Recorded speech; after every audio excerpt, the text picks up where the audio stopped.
नमस्कार, मैं डॉक्टर उदय प्रताप आज के वीडियो में आपके बीच लेकर आया हूँ टीचिंग एप्टीट्यूड से रिलेटेड टीचिंग अभिक्षमता। टीचिंग एप्टीट्यूड है क्या, उसकी डिफिनेशन क्या है और टीचिंग एप्टीट्यूड क्यों जरूरी है, शिक्षण अभिक्षमता क्यों एक शोधार्थी के लिए, एक प्राध्यापक के लिए क्यों यह अनिवार्य है। इन सभी बिंदुओं पे और टीचिंग की क्या प्रकृति है, उसका क्या स्वरूप है, उसकी क्या विशेषताएं हैं और वह क्यों जरूरी है। एक इफेक्टिव टीचिंग के लिए, एक प्रभावकारी शिक्षण के लिए ये सब क्यों इतना आवश्यक है। तो शिक्षण अभिक्षमता की अगर हम बात करें तो जैसा कि हम जानते हैं कि शिक्षण सामाजिक और सांस्कृतिक परिप्रेक्ष्य में घटने वाली एक बहुत ही जटिल सामाजिक, सांस्कृतिक और नैतिक प्रक्रिया है, जिसका स्वरूप और संगठन समाज की जो सामाजिक चीजें हैं उसके अनुसार होता है।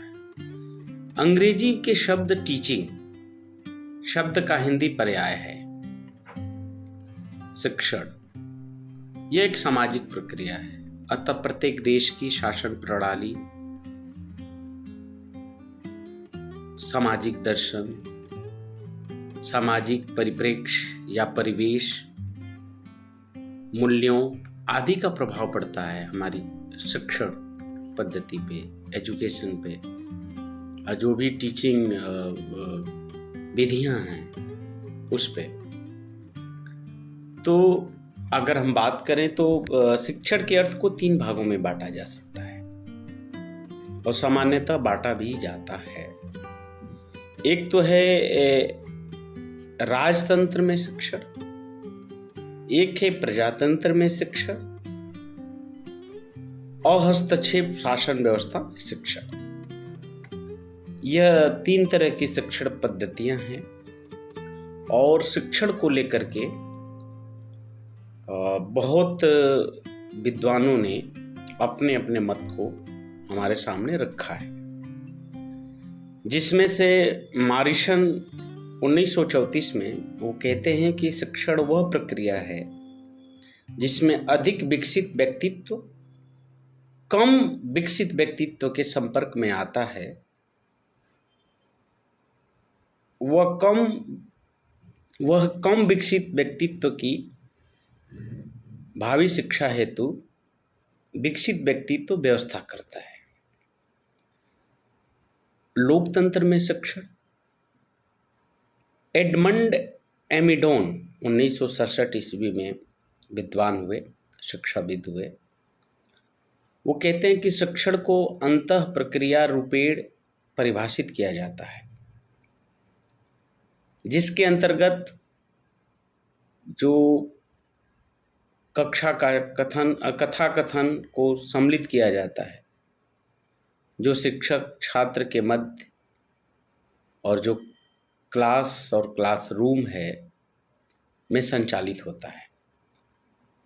यानी कि जो कक्षा कथन का संबंध अपेक्षित क्रियाओं से होता है।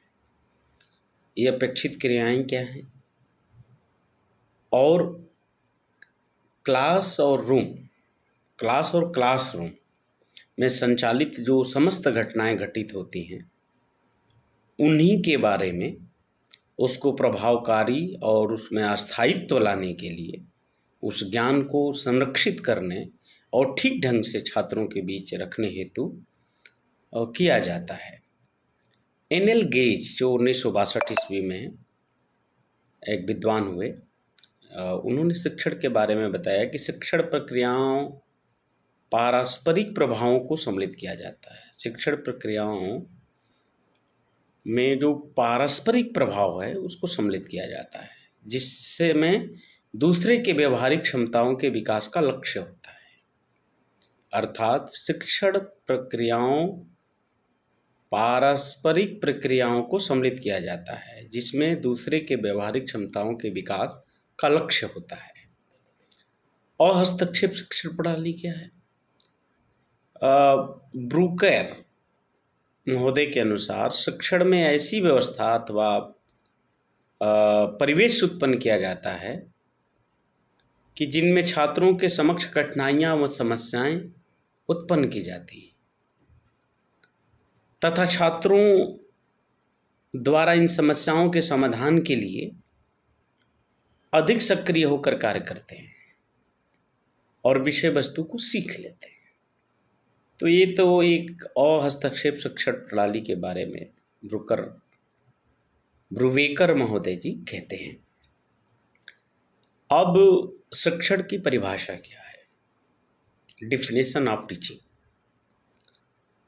तो वर्ल्ड बुक एनसाइक्लोपीडिया के अकॉर्डिंग टू शिक्षण एक ऐसी प्रक्रिया है जिसमें एक व्यक्ति दूसरे व्यक्ति को ज्ञान, कौशल तथा अभिरुचियों को सीखने या प्राप्त करने में सहायता करता है। शिक्षण एक ऐसी प्रक्रिया है जिसमें एक व्यक्ति दूसरे व्यक्ति को ज्ञान, कौशल तथा अभिरुचियों को सीखने में या प्राप्त करने में सहायता करता है। क्लार्क महोदय 1970 ईस्वी में शिक्षण की परिभाषा देते हुए कहते हैं कि शिक्षण वह प्रक्रिया है जिसमें प्रारूप तथा संचालन की व्यवस्था इसलिए की जाती है जिससे छात्रों के व्यवहार में परिवर्तन लाया जा सके। शिक्षण वह प्रक्रिया है जिसके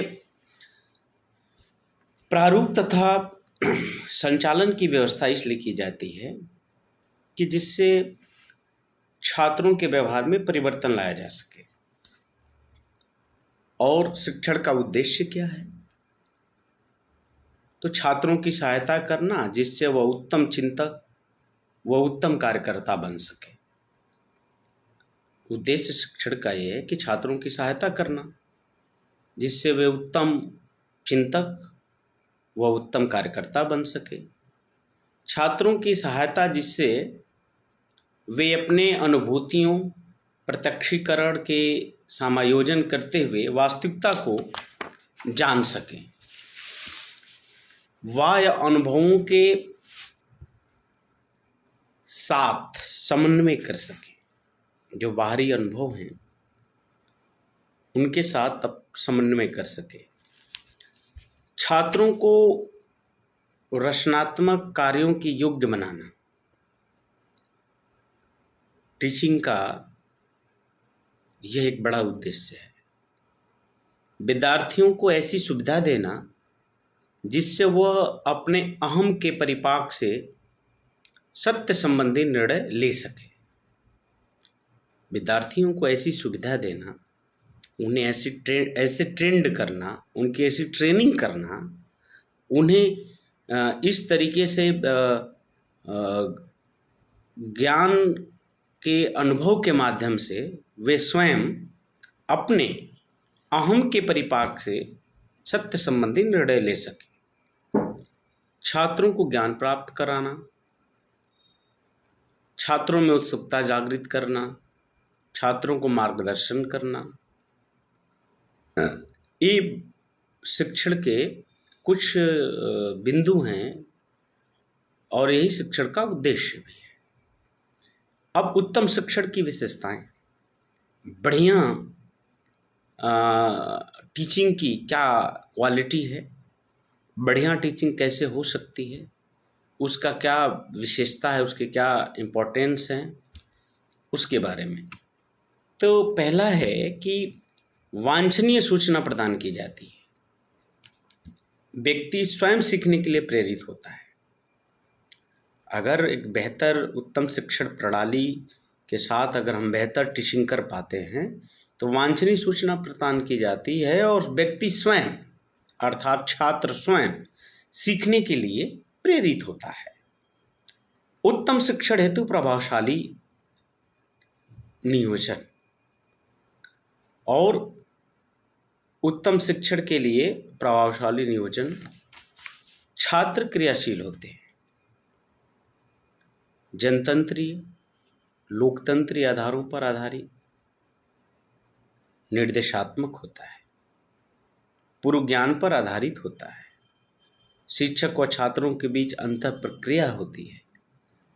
इसमें सभी कार्यों, शिक्षण विधियों तथा दशाओं का कार्य